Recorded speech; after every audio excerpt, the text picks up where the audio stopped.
In this video, I will show you exactly how to add icons to your designs using Adobe Express. This is a fantastic way to make your graphics look more professional and polished without needing any advanced design skills.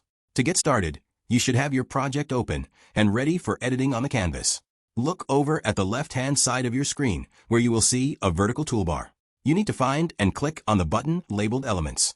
This section is where all the shapes and graphics are stored. Once you click that, a new panel will slide out with several categories to choose from. At the very top of this panel, you will notice a search bar.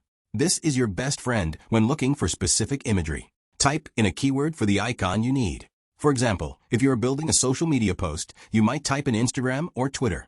If you are designing for a business, you could try searching for terms like shopping cart, phone, or checkmark. As you type, the library will instantly update with hundreds of options. You can scroll through these results until you find a style that fits your aesthetic. When you see the perfect icon, simply click on it, and it will be added directly to your